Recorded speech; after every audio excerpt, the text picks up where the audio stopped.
कुंडात ते कोंड आहे ना तेव्हा हे काहीच नव्हतं.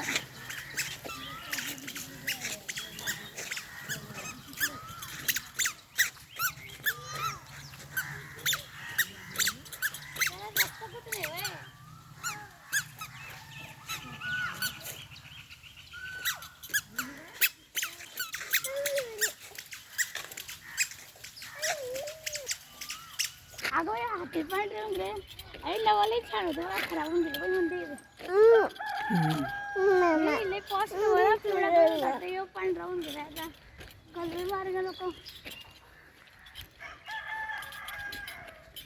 हार असले. हे यावलचे व्यास मंदिर आहे. ही हडकाई नदी आहे, सध्या कोरडी आहे. प्रसिद्ध असे हे यावलचे व्यास मंदिर.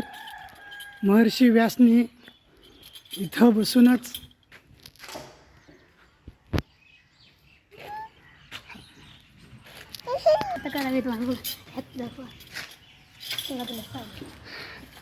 छान अतिशय सुंदर हे व्यास मंदिर दिसतं आहे.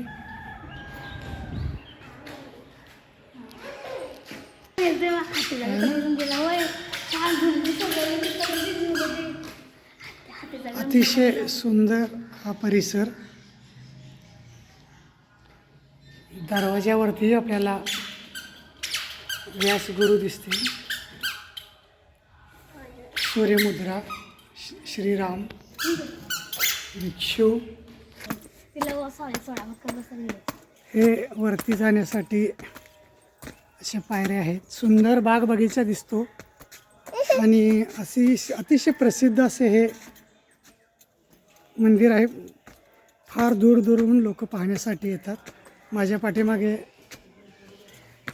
शिखर दिसत आहे.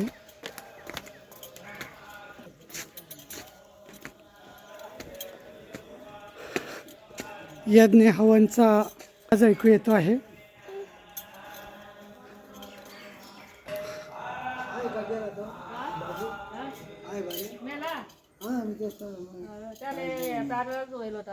हा श्री राम दरबार आहे.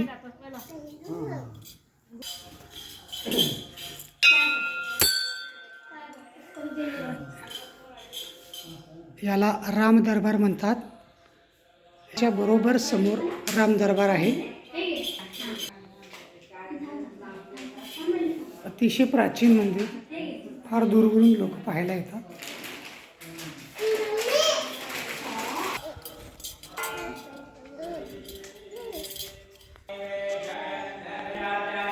याला इच्छापूर्ती दगड म्हणतात. याच्या खाली इथं असं कॉईन ठेवतात. असं आख्यायिका आहे की असं कॉईन हा दगड फिरतो म्हणे इच्छा पूर्ण होत असेल तर. आणि हेच ते व्यास मंदिर. अशी आख्यायिका आहे की याच नदीच्या काठी बसून महर्षी व्यासांनी श्रीरामचरितमानस लिहिलेलं आहे. जय श्रीराम, जय श्री महर्षी व्यास.